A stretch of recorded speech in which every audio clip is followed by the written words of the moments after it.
История кораблекрушения британского судна «Форт Стикин». Судно «Форт Стикин» – это британский одновинтовой пароход, построенный в Канаде в 1942 году. Принадлежавший американскому военному судоходному управлению, он был сдан в аренду Министерству военного транспорта по Ленд-Лизу и эксплуатировался под управлением Порт-Лайн. «Форт Стикин» имел короткую карьеру и был разрушен в результате взрыва в Бомбее, Индия, в апреле 1944 года, в результате чего были потеряны еще 13 кораблей. Судно «Форт Стикин» был 134 метра 54 сантиметра в длину, с шириной 17 метров 42 сантиметра. Он имел глубину 10 метров 67 сантиметров и осадку 8 метров 22 сантиметра. Он был построен канадской правительственной корпорацией, координирующей судостроение военного времени в Канаде, и после завершения строительства 31 июля 1942 года доставлено этой корпорацией Управлению военного судоходства США, которое затем в тот же день доставило корабль Министерству военного транспорта по Ленд-Лизу в Ванкувер, Британская Колумбия. Судно «Форт Стикин» в первый рейс вышел в мае 1942 года. Он плавал в составе конвоя КМС-43, который отправлялся из Гибралтара. Конвой, составляющий из 81 торгового судна и 4 боевых корабля сопровождения. Судно «Форт Стикин» отплыл 9 апреля 1944 года с грузом 8700 тюков хлопка-сырца, а также различное количество рыбьего удобрения, смолы, риса, лома железа, серы и древесины. К этому добавили 1000 баррелей смазочного масла. Капитан корабля был обеспокоен тем, что придется взять с собой легковоспламеняющиеся предметы. Офицеры корабля также выразили обеспокоенность по поводу смешивания грузов из хлопка, нефти и взрывчатых веществ, но не смогли найти документов, которые рекомендовали бы против этой практики. В 1942 году правительство Соединенных Штатов опубликовало книгу, в которой не рекомендовалось перевозить хлопок-сырец.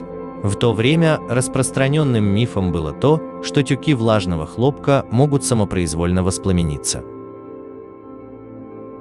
Это было не так, хотя хлопок, пропитанный маслом, легко мог это сделать. Перед тем, как корабль отплыл, экипаж обнаружил, что бочки со смазочным маслом протекли. Брезент был прибит к нижним крышкам трюмов, а находившееся на борту противопожарное оборудование было тщательно проверено. Во время рейса в Карачи были запланированы дополнительные пожарные учения. Судно «Форт Стикин» отплыл 9 апреля, чтобы присоединиться к конвою ПБ-74, который отправился из Бендер-Аббаса, Иран, 6 апреля. Колонна без сопровождения прибыла в Бомбей 12 апреля 1944 года. Судно «Форт Стикин» прибыл в Бомбей, Ирана утром 12 апреля 1944 года. Взяв на себя лоцмана незадолго до 10 часов ровно, в полдень пришвартовался к причалу «Виктория». Практика вывешивания красного флага для обозначения опасного груза на борту была прекращена в военное время, поскольку это позволяло идентифицировать такие суда в случае налета вражеской авиации на порт. Кроме того, из-за войны была прекращена практика разгрузки таких судов на лихтеры в открытом море. В то время взрывчатые вещества относились к категории A, B или C.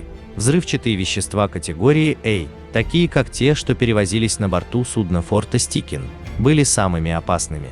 Их разрешалось выгружать только на лихтер в порту, а не прямо на причал. Разгрузка судна «Форта Стикин» началась с смазочного масла, а затем с рыбьего удобрения. Дополнительная бригада грузчиков была задействована для выполнения этой задачи, которая продолжалась всю ночь с 13 на 14 апреля. В полдень 13 апреля прибыли за взрывчаткой. Тогда же начался мелкий ремонт двигателя, из-за которого корабль не мог двигаться своим ходом. В 12 часов 30 минут Начальник форта Кривье заметил дым, идущий из вентиляторов трюма номер 2 судна форта Стикин. Это также было вскоре замечено стрелком Демс на борту судна Ирана. Несмотря на то, что эти и другие свидетели видели их, все полагали, что ситуация находится под контролем. Тревога не поднималась до 13 часов 45 минут. Пожарный насос в машинном отделении корабля был запущен, и начались операции по тушению пожара. Когда члены экипажа и стивидоры покинули судно, администрация дока поняла, что на борту судна форта Стикин возникла проблема. На борт была отправлена пожарная команда, и был отдан приказ отправить больше пожарных машин. Из-за трудностей связи с центром управления огнем первоначально было отправлено только 2 пожарные машины. Те, кто находился на борту судна форта Стикин, не смогли обнаружить очаг пожара, и вода вслепую лилась в трюм. С появлением 2 пожарных устройств в эксплуатации было уже 11 шлангов. Капитан Оберст из артиллерийского корпуса индийской армии прибыл через несколько минут, чтобы оценить ситуацию. Он отвечал за взрывчатку только после того, как они выгрузятся. На борту корабля состоялась встреча между офицерами корабля, Оберстом, и командиром Королевского флота Индии Лангмором, главным спасательным офицером в Бомбее. Оберст заявил, что на борту судна форта Стикин находится взрывчатка, эквивалентная 150 бомбам типа «Блокбастер», и что корабль следует затопить. Ее капитан возражал, что котельное и машинное отделение могут быть затоплены, но он сомневался, что корабль затонет в таком состоянии. Прибыло еще несколько пожарных машин, в результате чего общее количество использованных рукавов достигло до 32 штук. К 14 часам 45 минутам в трюме номер 2 взорвались боеприпасы. Послали за полковником Седлером, генеральным менеджером доков в Бомбее. Он прибыл в 14 часов 50 минут и предложил убрать судно «Форт Стикин» из доков, что потребовало бы использования буксиров из-за того, что судно «Форт Стикин» был выведен из строя. Разразился спор, и на прощание полковник Седлер сказал, что корабль, вероятно, взорвется, прежде чем его можно будет вывести из порта. Вскоре после 15 часов ровно прибыли 2 пожарные лодки «Дорис» и «Пенуэлл». Еще 9 шлангов были проработаны на корабле. Ни один из 2 человек, которые могли взять на себя ответственность за ситуацию, не были доступны, и никто из тех, кто находился на борту судна форта Стикин, не хотел брать на себя ответственность. Тушение пожара продолжалось, но в 15 часов 50 минут пламя вырвалось из трюма выше мачты корабля.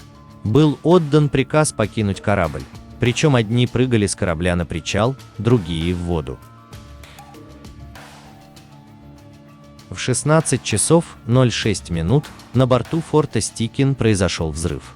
Корабль от взрыва был разделен на 2 части, а ее котел был найден в 800 метрах от него. Горящие кипы хлопка подожгли в радиусе 900 метров от эпицентра все – корабли, склады, пакгаузы, дома. Сильный ветер с моря гнал стену огня на город.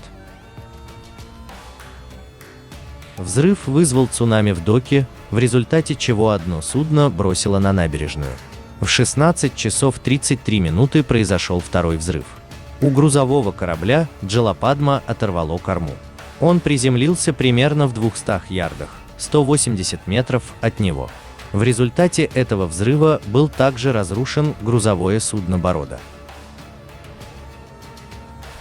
Для локализации пожара было принято решение разрушить городскую полосу шириной в четверть мили. Жители из этой зоны были выселены. Это спасло Бомбей. Полностью пожары удалось ликвидировать только через 2 недели. Авария расследовалась властями Бомбея. Отчет был выпущен 11 сентября 1944 года и заключил, что пожар и последующий взрыв в форте Стикин были случайностью. Саботаж исключен. Согласно подсчетам, погибло 231 служащих и портовый персонал. 476 человек получили ранения. Число жертв среди гражданского населения превысило 500 человек погибшими.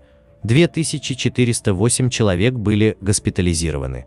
На восстановление порта потребовалось около 7 месяцев.